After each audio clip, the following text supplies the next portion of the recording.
Quero convidar os irmãos a abrirem suas Bíblias lá no Evangelho do Senhor Jesus Cristo, como foi narrado por Lucas, no capítulo 5. Muito bem.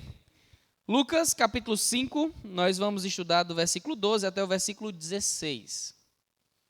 Lucas 5, de 12 a 16. Amém? Diz assim a palavra do Senhor. E aconteceu que, quando estava numa daquelas cidades, eis que um homem cheio de lepra, vendo a Jesus, prostrou-se sobre o seu rosto e rogou-lhe, dizendo: Senhor, se quiseres, bem podes limpar-me. E ele, estendendo a mão, tocou-lhe, dizendo: Quero ser limpo. E logo a lepra desapareceu dele. E ordenou-lhe que a ninguém o dissesse. Mas vai, disse: Mostra-te ao sacerdote e oferece pela tua purificação que Moisés determinou para que lhe sirva de testemunho. A sua fama, porém, se propagava ainda mais, e ajuntava-se muita gente para ouvir e para ser por ele curada das suas enfermidades. Ele, porém, retirava-se para os desertos e ali orava. Senhor, nos ajuda, Pai, a termos uma compreensão adequada desse texto, a aceitarmos as verdades contidas aqui e a aplicarmos essas verdades às nossas vidas, de maneira que nós sejamos diferentes após sairmos do culto hoje. Nos ajuda a sermos não somente ouvintes, mas praticantes do que a Tua palavra diz. Em nome do Teu Filho amado Jesus, amém. Podem sentar.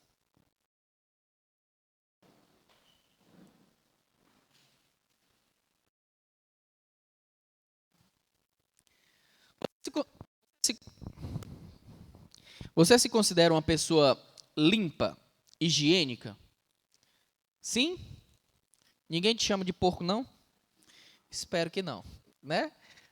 É óbvio que nós, à medida que vamos compreendendo a importância do asseio, a importância de nos mantermos limpos, compreendemos que existem coisas que são maléficas que nós não podemos enxergar a olhos nus. E, portanto, mesmo que nós não venhamos a enxergar aquelas coisas que são maléficas, como bactérias, vírus e outras doenças, nós sabemos que precisamos combatê-las. Acontece que o texto que nós acabamos de ler, nós vemos a descrição de um homem que tinha uma doença que não era invisível. Ele tinha uma doença que era facilmente percebida pelo seu estado, como ele se encontrava, como o seu corpo se encontrava. A doença que é citada aqui é a lepra, certo? A lepra era uma doença que, em sua nomenclatura, digamos assim, nos tempos antigos, dizia respeito a vários tipos de doença de pele, inclusive a doença que hoje nós conhecemos como hanseníase, certo? Então, lepra era uma doença que não possuía cura e, portanto, gerava grandes males para aquelas pessoas que a possuíam. Mas antes de nós falarmos sobre o texto em si, eu queria convidar vocês a voltarem um pouquinho aí no Evangelho de Lucas, lá para o capítulo 2.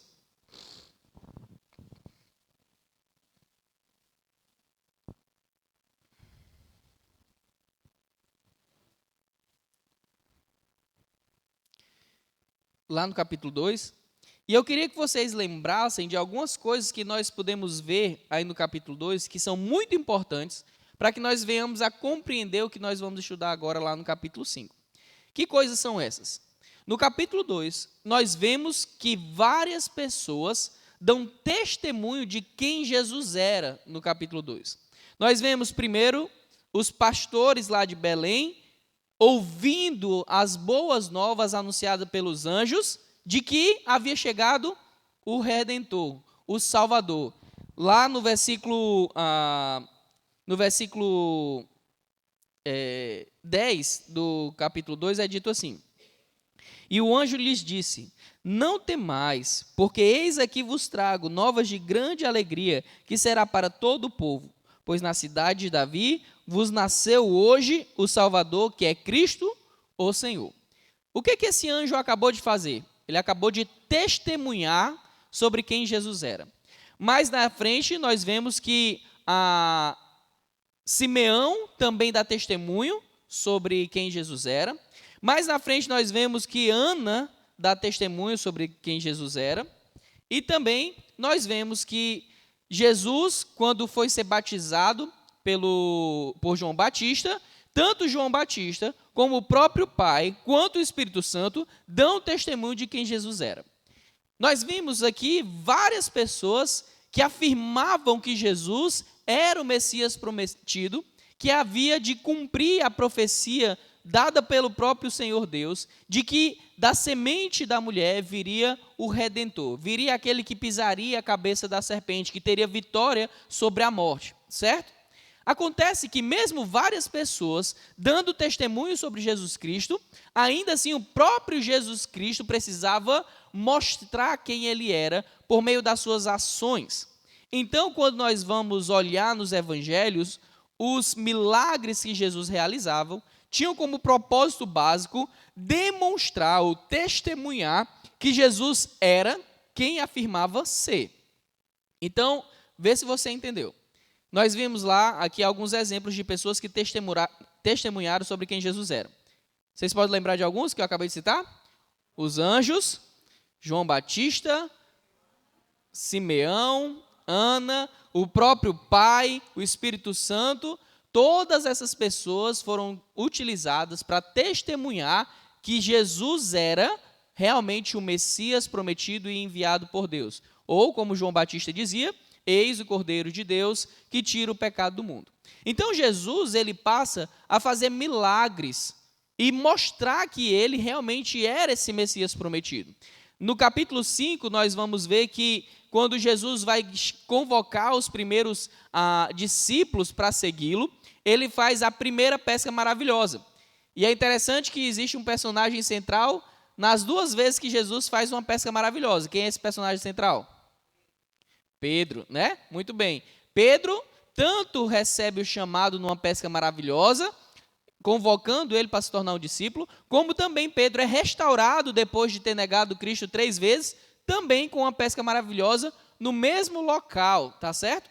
E Jesus, enquanto ele fazia o seu ministério, era evidente que aquilo que ele fazia por meio dos milagres demonstrava que ele não somente tinha poder com suas palavras, mas o seu desejo de executar coisas milagrosas era sempre obedecido porque ele realmente é Senhor sobre todas as coisas. Portanto, não era uma especulação, não era apenas um boato que Jesus era o Messias prometido. Mas isso significava dizer que todas as pessoas criam? Não. Existia uma grande multidão que ouvia falar sobre Jesus. Existia uma grande multidão que queria ser curada por Jesus, mas nem todos se renderam a ele como o Messias e como o Senhor da sua vida. Me diga uma coisa. Todas as pessoas que já ouviram falar sobre Cristo são seus discípulos? Vocês acham que se as igrejas que hoje muitas vezes estão abarrotadas de pessoas, se todas as pessoas que estivessem dentro de todas as igrejas evangélicas que dizem ter aqui no Brasil, será que o Brasil permaneceria do jeito que está? Será que nosso país seria o mesmo se todas as pessoas fossem discípulos fiéis do Senhor Jesus Cristo? Obviamente que não. Portanto, mesmo o Senhor recebendo o testemunho dos anjos, de Simeão, de Ana, de João Batista, do Pai, do Espírito Santo, dando testemunho por meio dos seus milagres, mesmo as pessoas presenciando tudo aquilo, vendo o que João Batista falava, ainda assim existiam muitas pessoas que não se submeteram ao senhorio do Senhor Jesus Cristo. Porque, irmãos, existem muitas pessoas que querem usufruir dos benefícios do Senhor Jesus. Muitas pessoas que querem tê-lo como seu Salvador. Afinal de contas, ser salvo diz respeito a estar numa situação ruim e ser retirado daquela situação ruim. Mas pouquíssimas são as pessoas que querem ter Jesus como seu Senhor. Pare e pensa. Quando nós falamos lá das cartas do apóstolo Paulo, o apóstolo Paulo vai sempre ressaltar a importância de que nós devemos ter a consciência, de que devemos considerar os outros superiores a nós mesmos. Por que isso? Porque, em última análise, é considerando os outros superiores a nós mesmos que nós demonstramos que consideramos o próprio Deus superior a nós. E, portanto, a nossa vontade deve ser colocada em segundo plano e a vontade dele deve ser feita. Mas, pastor, O que tudo isso que o Senhor está falando tem a ver com o texto que nós vemos hoje? Tem a ver com a questão de nós entendermos quem nós somos e quem Ele é. Enquanto nós não entendermos quem nós somos, nosso estado de pecaminosidade, nossa dependência dEle, Jesus não será útil de maneira que venha verdadeiramente a valer a pena. Como assim? Muitas pessoas naquele tempo procuravam Jesus por benefícios que Ele estava dando para aquelas pessoas, mas que eram benefícios passageiros. Por exemplo, muitas pessoas seguiam Jesus esperando ver o milagre de multiplicação, que aconteceu mais de uma vez. Elas iam seguindo Jesus, levavam os seus doentes, Jesus os curava, libertava demônios, fazia com que mudos falassem, surdos voltassem a escutar, paralíticos andassem, e no final das contas o Senhor ainda multiplicava o alimento e todos eles podiam saciar-se.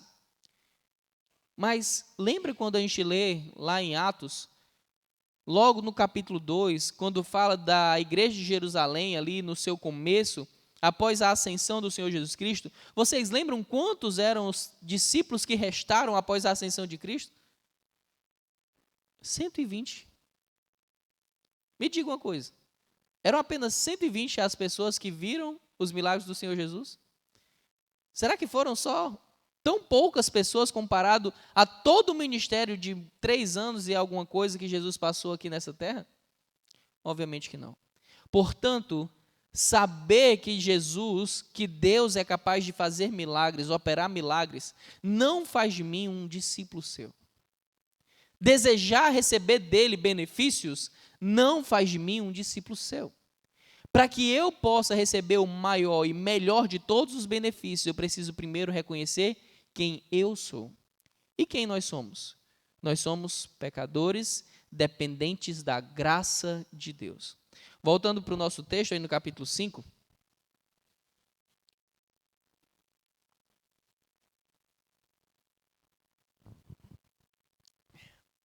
É dito no versículo 12 o seguinte: E aconteceu que quando estava numa daquelas cidades, eis que um homem cheio de lepra, vendo a Jesus, prostrou-se sobre o rosto e rogou-lhe, dizendo: Senhor, se quiseres, bem podes limpar-me.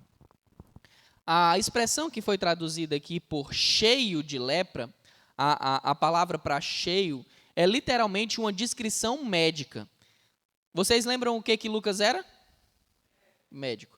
E quando ele escolhe essa palavra para descrever como é que estava o estado da lepra desse homem, a palavra no grego designa que a lepra dele era uma lepra que tinha tomado todo o corpo. Então, essa palavra que foi traduzida aqui por cheia é uma palavra médica para descrever uma metástase, digamos assim, não de um câncer, mas sim dessa hanseníase, que tinha tomado todo o corpo dele. Ele era um zumbi, um cadáver ambulante, digamos assim. Alguém que já tinha todos os seus tecidos em decomposição e, obviamente, provavelmente, já deveria ter perdido até mesmo algumas partes do seu corpo.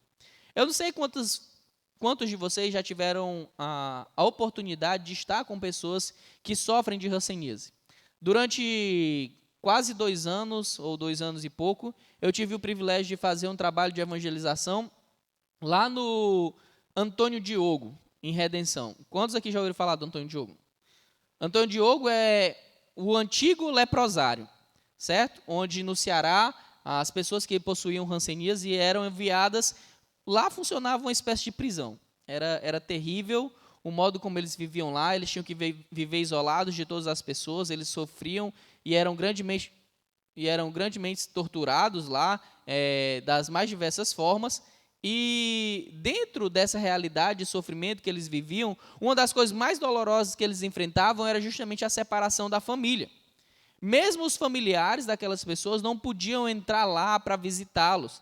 Então, se eles queriam fornecer alguma coisa, sempre era deixado em um canto específico para que eles se afastassem e depois alguém ir lá e poder pegar o que eles tinham recebido dos seus familiares e coisas do tipo.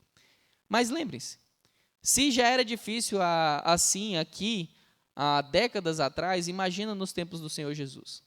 Uma das principais características da hanseníase, dessa lepra, é que quanto mais ela avança, ela vai tornando o corpo humano insensível. A pessoa passa a não sentir mais dor, ela passa a não ter mais terminações nervosas que indicam que o corpo está sofrendo danos. E, de certa maneira, isso é um benefício, tendo em vista que o corpo está sendo totalmente consumido. Lá no Antônio Diogo era comum eu chegar para evangelizar dentro das casas. Graças a Deus, atualmente, todas as pessoas que moram no Antônio Diogo moram com as suas famílias e estão com os seus tratamentos em dia. Todas elas estão com as doenças controladas, não oferecem nenhum tipo de risco de contaminação para outras pessoas. Mas ainda assim você entra nas casas lá, principalmente dos mais idosos que já estão morando lá há décadas, e é comum você entrar e encontrar pessoas que não têm o nariz, que não têm mandíbula, que não têm as orelhas, que não têm os dedos, a mão, pernas. Pessoas que já têm várias partes do seu corpo ausente, comidas pela hanseníase. E é interessante que muitas dessas pessoas acabam se machucando seriamente porque elas não sentem mais a parte do seu corpo. Então, muitas delas acabavam se queimando, não sabendo que a coisa que elas estavam segurando estava muito quente e ferindo a mão. Muitas outras se cortavam e não percebiam, acabavam não tratando daquele ferimento porque não tinham percebido que estava cortado.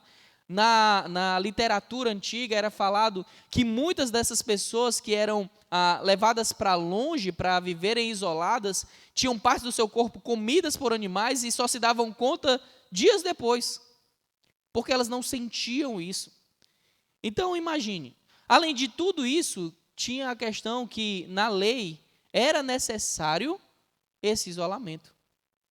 Então, a partir do momento que o sacerdote identificava que alguém possuía essa doença, essa pessoa sabia que ela precisaria viver o resto da sua vida isolada. Ela precisaria se afastar de tudo e todos. Ela, quando chegasse em um determinado local, que não era o local reservado para ela ficar, vocês lembram o que ela precisava fazer? Ela precisava andar pelas ruas da cidade dizendo: imundo, imundo. Imagina quão difícil era a situação daquelas pessoas naquele tempo. Olha, eu não sei vocês, mas quando eu estou longe das pessoas que eu amo, parece que está faltando um pedaço de mim. E com certeza para aquelas pessoas ali, está condenado a passar o resto da sua vida longe das pessoas que amavam, não podendo sequer, até mesmo aqueles que temiam ao Senhor, cultuar o Senhor. Eles não podiam entrar no templo, eles não podiam oferecer ofertas de sacrifício ao Senhor, porque eles não podiam chegar lá, eles eram considerados impuros e, portanto, eles não podiam adentrar naqueles locais. Era muito terrível, muito terrível. Mas, naquele texto ali que nós acabamos de ler, nesse texto que nós acabamos de ler, é dito que Jesus estava numa dessas cidades lá da Decápolis, ao redor do lago de Genezaré, e um homem que estava cheio de lepra, e, portanto, ele era um homem já condenado à morte, digamos assim, já iria morrer em breve por conta do estado avançado da sua doença, vendo a Jesus, prostrou-se sobre o seu rosto e rogou-lhe, dizendo: Senhor, se quiseres, bem podes limpar. Algumas coisas são interessantes sobre a postura desse homem. Primeiro, ele não poderia estar ali onde Jesus estava. Por quê? Porque ele era considerado impuro e, portanto, ele não podia se aproximar de Jesus. Mas ainda assim, sabendo que Jesus era aquele que ofereceria para ele a única esperança, ele decide arriscar tudo, mesmo sabendo que na lei constava que para a desobediência desse isolamento previsto, podia haver punição até mesmo de morte por apedrejamento. Já parou para pensar em algo como esse? Ele já ia morrer por conta da doença, mas agora, tentando ir em direção a Jesus, ele corria o risco de ser morto apedrejado. Talvez na cabeça daquele homem estivesse passando pensamentos como: Paz, eu já vou morrer mesmo, eu já não tenho mais contato com a minha família, eu já não posso viver normalmente dentro da sociedade. Se é de morrer, que eu morra tentando uma cura, que eu morra tentando reverter essa situação. E é muito interessante que quando ele chega para o Senhor Jesus, a primeira coisa que é dito que ele faz em relação ao Senhor Jesus é que ele se prostra. E o que é prostrar-se? Prostrar-se é um sinal de reverência, um sinal de respeito, um sinal de reconhecimento de que aquela pessoa é mais poderosa ou tem mais autoridade do que você. Talvez você imagine assim, qualquer pessoa na sociedade tinha mais respeito ou poder do que uma pessoa que tinha lepra naquele tempo. É verdade. Mas o modo como ele se prostra e o que ele fala logo em seguida demonstra que o que ele fez ao chegar ali não era apenas o entendimento de que Jesus era mais um homem ou um homem comum. Quando ele se prostra perante o Senhor, ele coloca o seu rosto em terra, deixando claro que ele estava completamente humilhado ali, se humilhando, se colocando em submissão ao Senhor Jesus, e ele roga ao Senhor, ele pede, ele clama ao Senhor, dizendo uma coisa que é crucial para o que acontece logo em seguida. Que coisa é essa? Senhor, se quiseres, bem podes limpar. O que ele está falando? Senhor, o Senhor não precisa de nada, você não precisa de auxílio, você não precisa de um instrumento ungido, o Senhor não precisa de várias pessoas para me curar, o Senhor só precisa de uma única coisa para que o Senhor me cure, para que o Senhor me torne limpo. Que coisa é essa? A vontade. A lepra nas Escrituras, ela por diversas vezes, ela é usada como referência ou como ilustração para o pecado. Por diversas vezes as Escrituras falam que o pecado age da mesma maneira que a lepra. O pecado vai tornando o homem cada vez mais insensível às ordens do Senhor. Vai tornando o homem cada vez mais incapaz de sentir que aquilo que Deus ordena, deixa na sua mente e no seu coração, faz parte da vontade de Deus para ele. Nós bem sabemos que existe uma revelação especial, que é a Bíblia, mas nós também sabemos que Deus se revela por meio da natureza e também através da consciência humana. A palavra de Deus diz que o próprio Deus colocou a sua lei escrita nas tábuas do coração do homem. Acontece que o apóstolo Paulo nos explica que quanto mais o homem dá vazão a esse pecado, ele vai ficando cada vez mais cauterizado. Ele cada vez mais vai ficando, para usar o termo que Paulo usa, entenebrecido. Lembra quando nós vimos lá nas 10 pragas do Egito, quando o Senhor manda as trevas, o que é dito sobre as trevas, a densidade daquelas trevas? Era tão densas as trevas que era como se eles fossem capazes de apalpar. As trevas são percebidas não com o tato. As trevas são percebidas com a nossa visão. Mas é dito que ficou tão escuro, tão denso aquela negritude, que era como se eles tivessem capacidade de tocar. Assim é o homem que a cada dia que passa se torna insensível para a palavra de Deus. Cada vez mais aquela escuridão pertencente ao pecado se torna mais e mais escura, ao ponto de se tornar até mesmo palpável, perceptível, onde todos vão perceber ao seu redor. E aquele homem, demonstrando a sua fé e a sua submissão para com o Senhor Jesus Cristo, deixa evidente que o Senhor só precisava uma coisa: querer curá-lo. O que é que o Senhor precisa para curar você do seu pecado?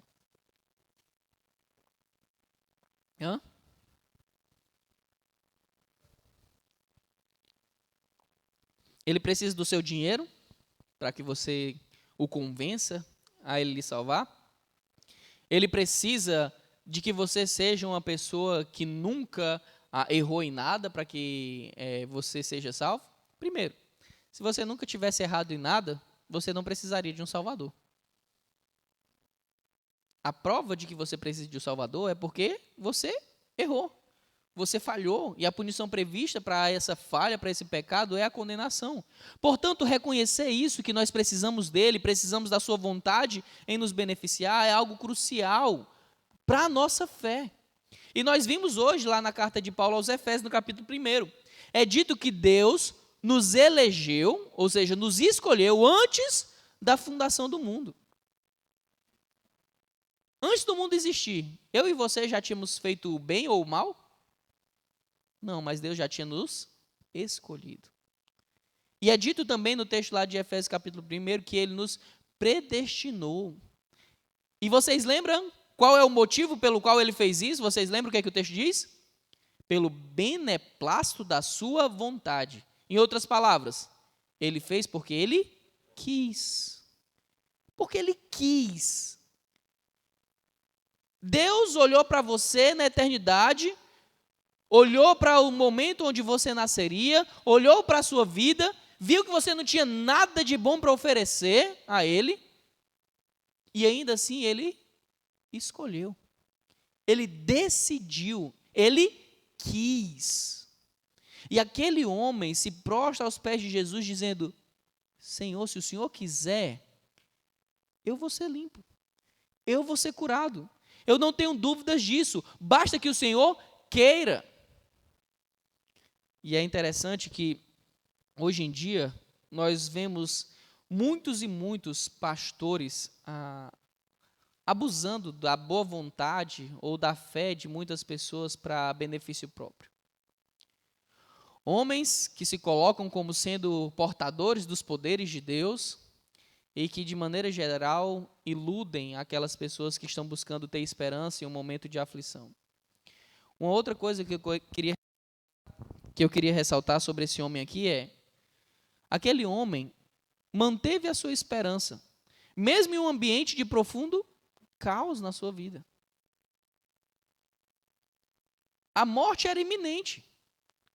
Seja ela por meio da doença, seja ela por meio da punição pelo apedrejamento, mas ainda assim ele teve esperança.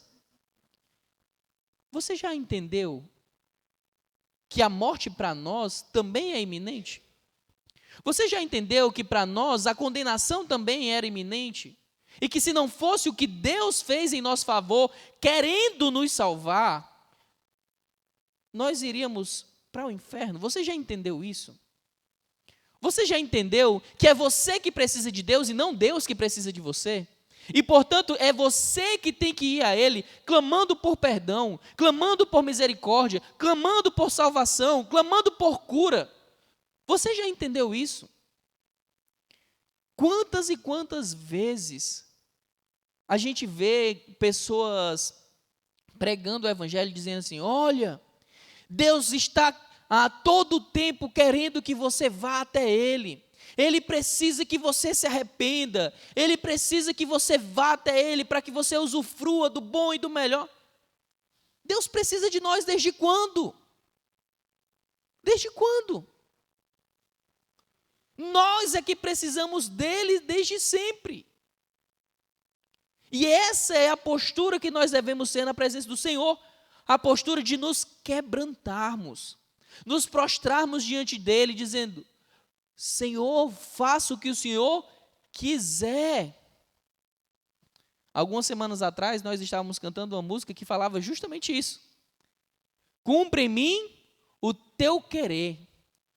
Faz o que está no teu coração. Será que você está preparado para receber de Deus o querer dele? Lembrem-se, nós já estudamos lá na carta de Paulo aos Romanos, no capítulo 8, versículo 28 e 29, que para nos beneficiar, nos tornando mais parecido com Cristo, Deus faz uso de todas as coisas. Todas as coisas, pastor? Sim. Para os eleitos de Deus, todas as coisas, tanto as boas quanto as ruins, são para o seu benefício de se tornar mais parecido com Cristo. Vamos ver a prova disso? Aquele homem ali estava fazendo isso, se prostrando aos pés de Jesus. Ele estava vivendo um momento de alegria, paz e tranquilidade, ou um momento de sofrimento? Aquele momento de sofrimento o levou para perto de quem? De Deus. Nem sempre nós vamos para perto de Deus por meio de momentos bons. Muitas vezes, Deus, para nos aproximar dele, permite que nós passemos por momentos de grande luta e sofrimento. Olha, eu tenho 3 filhos.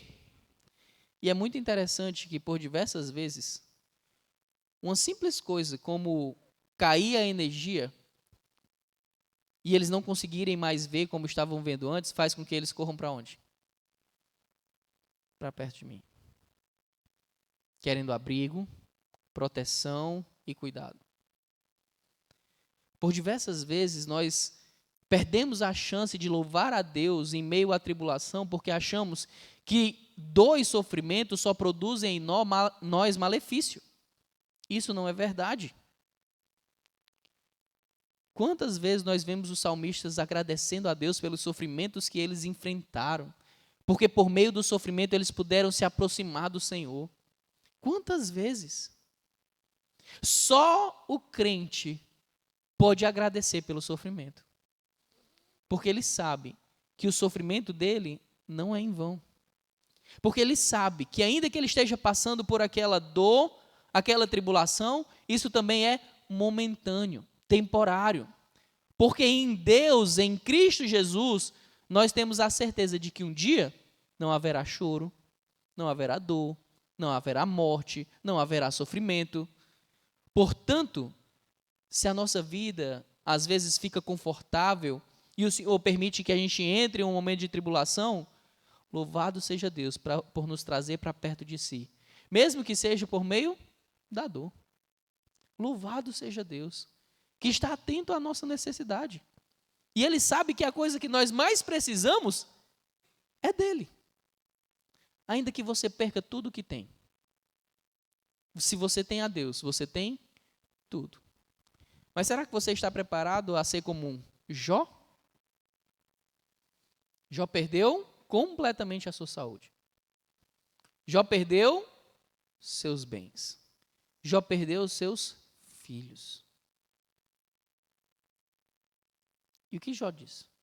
Deus deu, Deus tirou, louvado seja o nome do Senhor. Bendito seja o nome do Senhor. Digno de honra, digno de glória, seja o nome do Senhor. Será que eu compreendo isso? Lembrem-se, não foi fácil para Jó enfrentar toda aquela situação. Jó tinha muitas perguntas. E ele fez.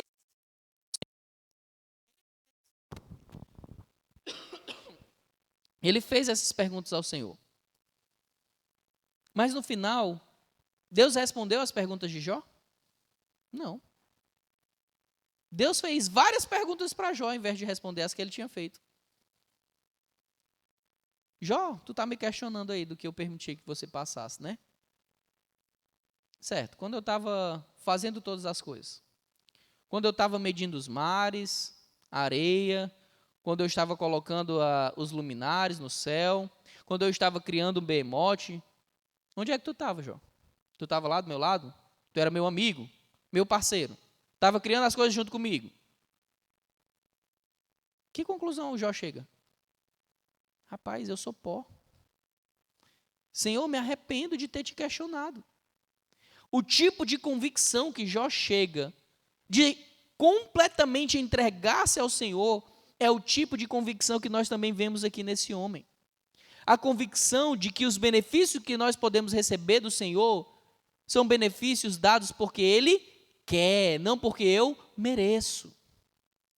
E existem vários crentes querendo barganhar com Deus, querendo fazer promessa para receber benefícios que é do coração dele, não da vontade de Deus. É muito triste isso, irmãos, mas é mais comum do que você imagina. Talvez a irmã Nice seja alguém que possa falar com muita propriedade disso. Mas naquela seita, na Universal do Reino de Deus, é muito comum, e a Regina também pode falar sobre isso, as campanhas, né? De modo geral, o que essas pessoas pedem nas campanhas? Por santidade? Elas pedem por querer se dobrar ao Senhor em meio às lutas e às tribulações? Se você disser lá naquela igreja que você está sofrendo, o que vão dizer sobre você? está em pecado. Um crente não pode sofrer. Um crente não pode passar por momentos difíceis. Doutrina de demônios. Mentira satânica. Deus nos permite, sim, passar por momentos difíceis. Agora, a diferença entre o crente verdadeiro e aquele que é um crente aproveitador é que os momentos de tribulação para o crente de verdade aproximam ele de Deus. Humilham ele para que ele reconheça que não é nada. Que se não fosse a vontade do Senhor em beneficiá-lo, ele não teria direito a nada. A única coisa que nós temos por direito de natureza é o que, irmãos? Condenação. É a única coisa que nós merecemos por natureza. Tem uma música muito famosa que é cantada no ambiente pentecostal, que diz assim, restitui, eu quero de volta o que é meu. Não queira, não. Se você pedir para Deus lhe dar o que é teu, meu amigo, você vai sofrer eternamente no inferno. Eu quero o que não é meu. E o que é que não é meu? O céu não é meu. A glória não é minha. Eu só posso acessar o céu justamente porque Cristo decidiu tomar a minha culpa, o meu pecado sobre ele, para que eu pudesse desfrutar daquilo que pertence a ele e não a mim. Portanto, dizer, Senhor, restitui, me dá de volta o que é meu, isso é uma burrice. A única coisa que nós temos por direito de nascença é a condenação. E foi justamente para isso que Jesus Cristo veio, para nos libertar dessa condenação. Louvado seja o nome do Senhor e que a nossa postura se assemelhe à postura desse homem. Que nós nos aproximemos à presença do Senhor, dobrando a Ele, humilhando-se na sua presença, reconhecendo que só Ele pode sanar as nossas dificuldades. Sejam essas dificuldades temporárias, ou seja a maior de todas as dificuldades, o pecado. Que essa seja uma postura também de fé, de confiança. Senhor, eu creio. Se o Senhor quiser, o Senhor pode curar-me. O Senhor pode limpar-me. Então, no versículo 13 é dito o seguinte: e ele, estendendo a mão, tocou-lhe, dizendo, quero ser limpo. E logo a lepra dele desapareceu. Olha como é interessante.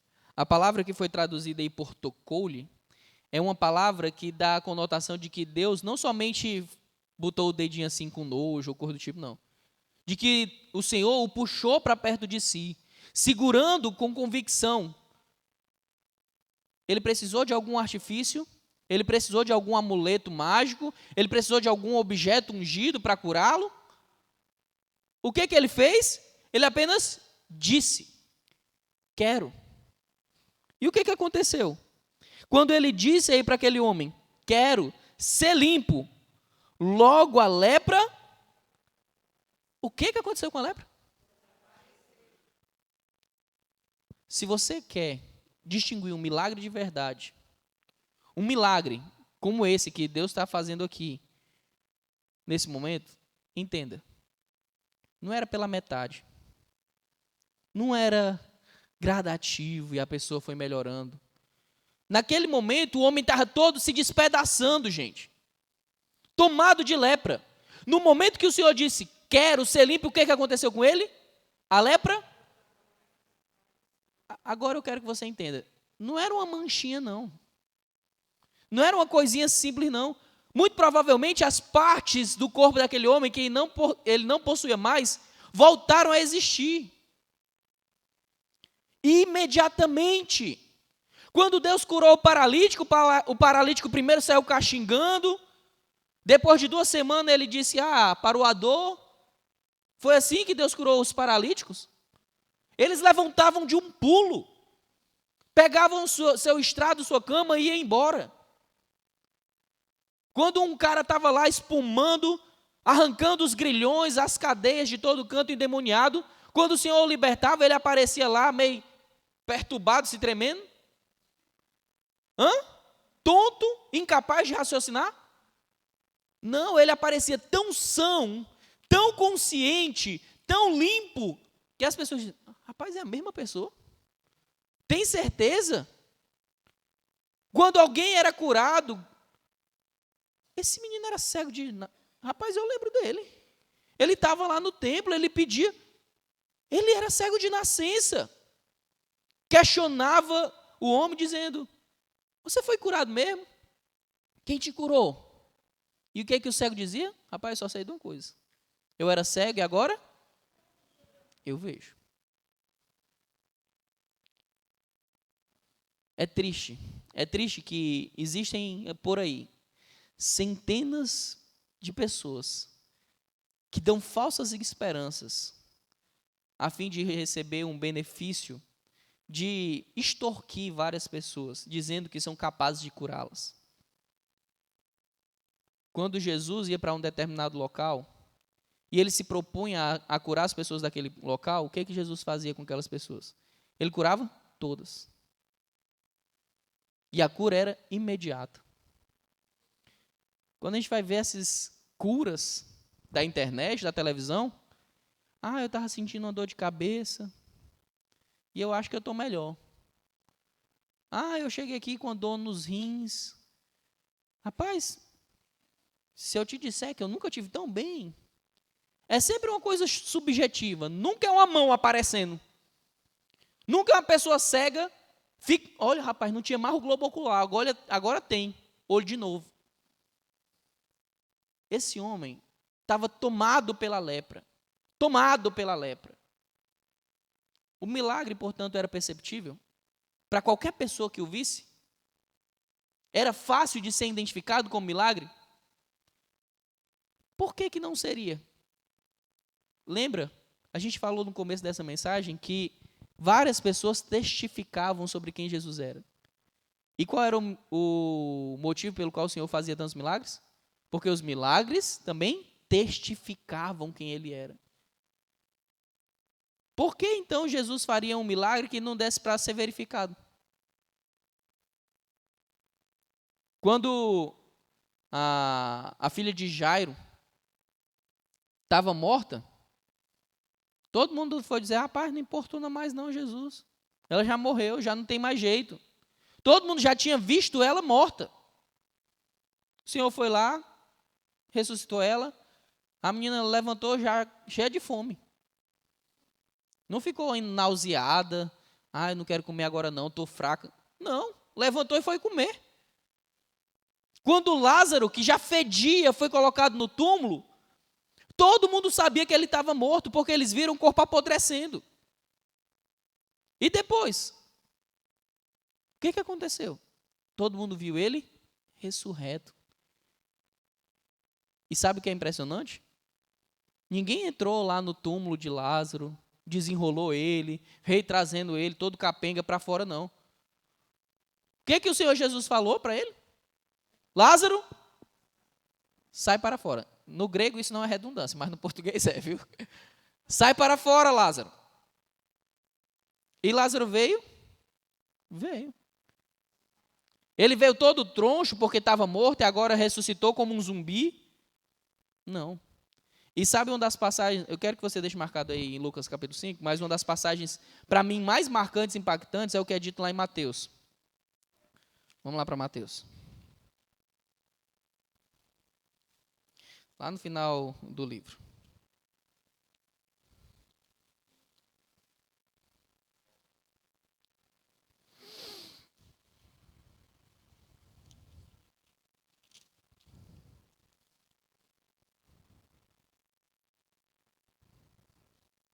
Olha o que é dito na morte do Senhor Jesus no capítulo 27. Mateus capítulo 27, versículo 50. E Jesus, clamando outra vez com grande voz, rendeu o espírito. E eis que o véu do templo se rasgou em dois, de alto a baixo. E tremeu a terra e fenderam-se as pedras. Agora olha o que é dito. E abriram-se os sepulcros, e muitos corpos de santos que dormiam foram ressuscitados. E saindo dos sepulcros, depois da ressurreição dele, entraram na cidade santa e apareceram a muitos. Imagina aí, tu estando em casa. Quem é? Maria. Maria? Eu não te enterrei semana passada. O que é que tu está fazendo aqui, Maria? O José aparecendo para os outros lá. José, faz bem uns 2 meses que tu morreu, mas como é que tu está vivo aqui? Pois é, estou vivo. Gente, não foi só Jesus que ressuscitou naquele período. Jesus inaugurou uma nova categoria de ressurreição. Qual foi a nova categoria que ele inaugurou? Os ressurretos que não voltam a morrer. Os outros tudinho voltaram a morrer, certo? Mas eles deram testemunho de que ele era realmente o Messias. Imagina só o que foi o burburinho lá em Jerusalém, vendo várias pessoas que haviam sido mortas, sepultadas, tendo seus túmulos abertos, e ele saindo do seu túmulo e entrando na cidade, sendo visto por diversas pessoas. A que conclusão o centurião chegou, vendo isso? Versículo 54. E o centurião e os que com ele guardavam a Jesus, vendo o terremoto e as coisas que haviam se sucedido, tiveram grande temor e disseram: verdadeiramente este era o filho.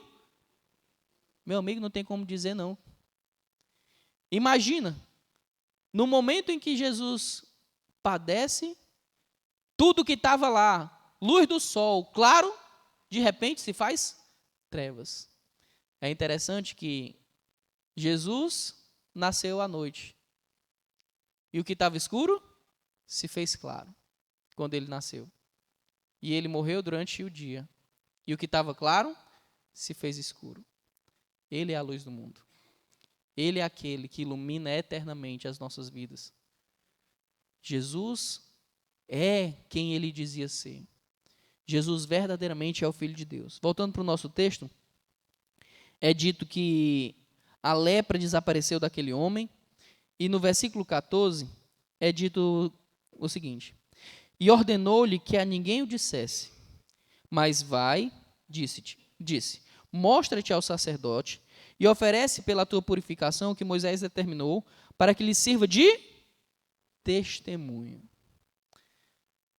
Jesus queria que oficialmente aquele homem que antes estava com lepra, condenado à morte, condenado à separação completa da sociedade, ele fosse legalmente recolocado na sociedade. Quem é que podia fazer isso? O sacerdote. Assim como era o sacerdote que dava a sentença para que a pessoa fosse afastada, também era o sacerdote que dizia: realmente está curado.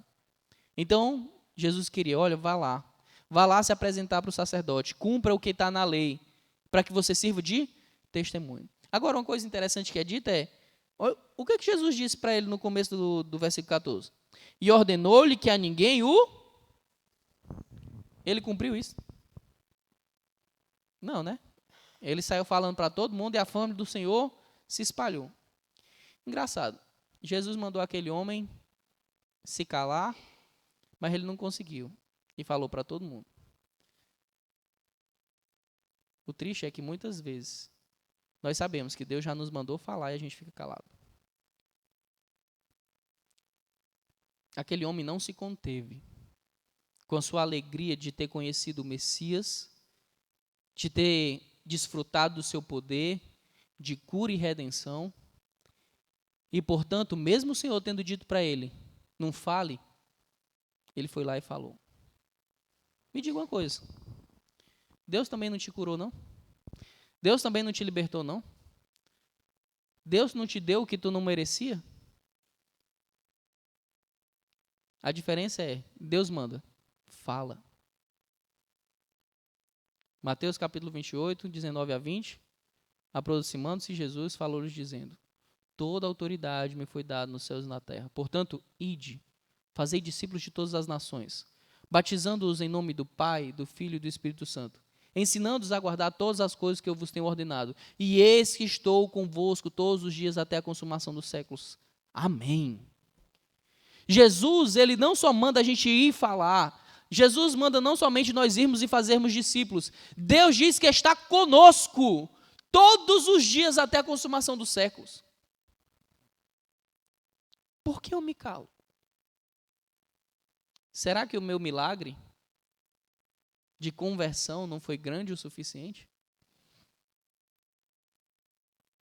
Irmãos, lembrem-se, a conversão sempre será o maior de todos os milagres, porque a conversão diz respeito a alguém que estava morto e agora vive. Não é isso que Paulo fala lá em Efésios capítulo 2? E vós que estáveis mortos nos vossos delitos e pecados, vos vivificou.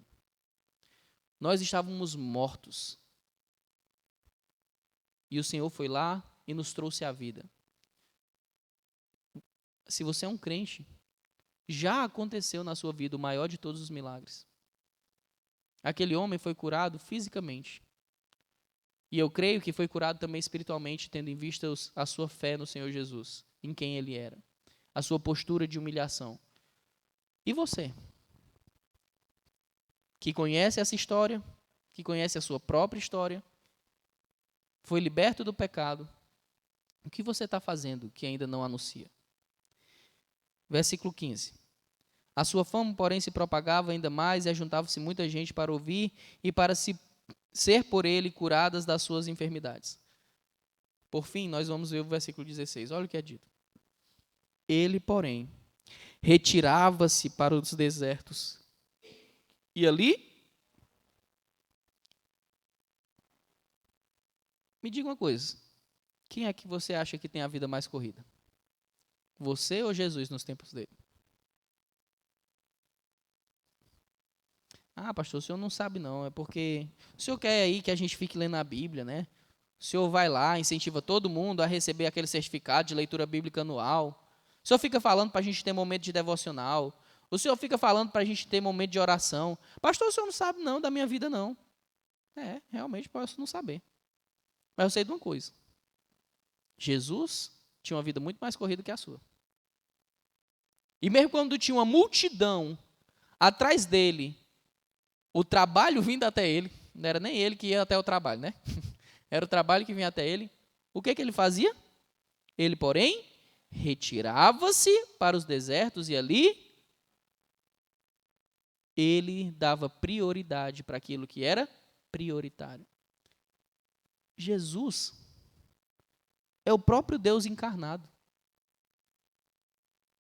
Jesus é o próprio Deus encarnado.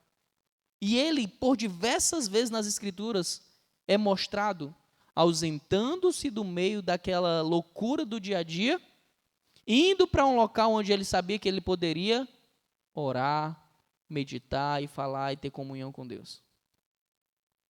Qual é a sua desculpa?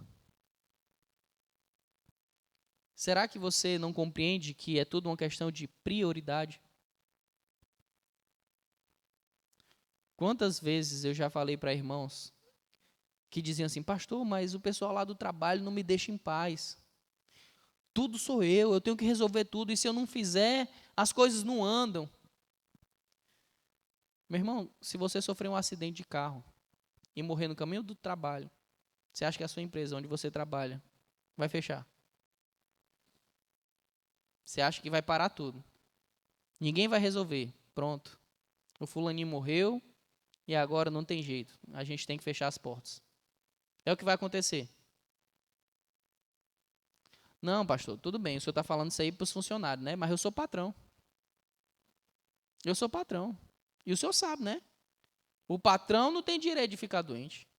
O patrão não tem direito de ter um momento de descanso. Porque se ele não fizer, as coisas não andam.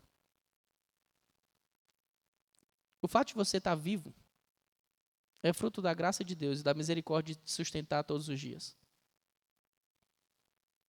Você pode achar que tudo acontece pela sua própria força, mas Jesus nos dá o exemplo de que ele, mesmo sendo Deus que se fez homem, colocava todo o seu ministério na mão do Senhor e confiando no poder do Espírito Santo. Irmãos, se o próprio Deus encarnado fez isso, quem somos nós para não fazer? Eu quero dizer aqui para você, eu sei que é difícil. Eu sei que é difícil. E sempre vai ser difícil. Eu quero que você lembre que nunca vai ter um tempo onde você vai ter tempo demais para fazer qualquer coisa que seja. A verdade é, você só vai ter tempo para aquilo que você acha que é importante ter tempo. Aquilo que você não acha importante ter tempo, você nunca vai ter tempo. Então, valorize o tempo de oração com o Senhor. Não fique somente no Senhor, obrigado porque o Senhor me deu mais um dia. Levanta, vai escovar os dentes, vai fazer as coisas. Senhor, obrigado por esse alimento. Em nome de Jesus, amém. Senhor, obrigado porque eu cheguei em casa. Em nome de Jesus, amém. Essas orações são válidas? São. Mas podem se tornar automáticas, podem se tornar de um modo que a gente não reflete mais nas verdades ali que eu estou falando. E, infelizmente, a gente, quando ora dessa maneira, a gente sempre fala sobre coisas relacionadas a nós. E pouco sobre coisas relacionadas a Deus. Nós, no ano passado, nós estudamos como orar, não foi? Nós vimos como é que nós podemos orar passagens bíblicas. Vocês lembram como é que a gente pode fazer com as passagens bíblicas? O que a gente deve procurar nelas para que a gente ore à vontade de Deus? Nós devemos primeiro buscar o que numa passagem? Os atributos de Deus. Primeira coisa que eu faço na oração é louvá-lo. Depois eu procuro naquela passagem pontos que confrontem pecados sobre mim. Então eu vou me arrepender, confessar o meu pecado diante do Senhor. Depois, se Deus está mandando alguma coisa ali e eu não tenho cumprido, você vai pedir o auxílio do Senhor para fazer aquilo. Você também vai ter tempo para agradecer a Deus pelos seus benefícios. Você também vai ter tempo de orar pelos outros irmãos. Nós podemos orar as Escrituras, irmãos. Vamos gastar tempo nisso, vamos gastar tempo meditando. Jesus tinha uma vida, com certeza, muito mais corrida que a nossa. E ainda assim, ele gastava tempo orando. Ele gastava tempo meditando. Ele gastava tempo em comunhão com o Pai. Que nós tenhamos a fé desse homem que foi curado da lepra. E que nós tenhamos a devoção e a compreensão da importância do relacionamento com Deus que o próprio Senhor Jesus Cristo aqui nos ensina. Amém? Senhor, louvamos o Teu nome, Pai, por tamanhos benefícios. Nós sabemos que o maior de todos os privilégios, a maior de todas as curas, o Senhor nos deu por meio do Teu Filho Jesus, que foi nos libertar do pecado eternamente, por meio da redenção, por meio do sangue do Senhor Jesus Cristo. Nos ajuda, portanto, ó Pai, a olharmos para aquilo que realmente é prioritário. Nos ajuda a termos uma vida de devoção a Ti. Nos ajuda a termos uma vida onde nós nos humilhamos diante da Tua presença e reconhecemos que tudo aquilo que recebemos de benefício Teu, o recebemos porque é da Tua vontade, porque o Senhor quis que nós recebemos. Nos ajuda, Senhor, a termos essa compreensão diária. Em nome de Jesus. Amém. Que Deus abençoe todos vocês e que tenham todos uma excelente semana.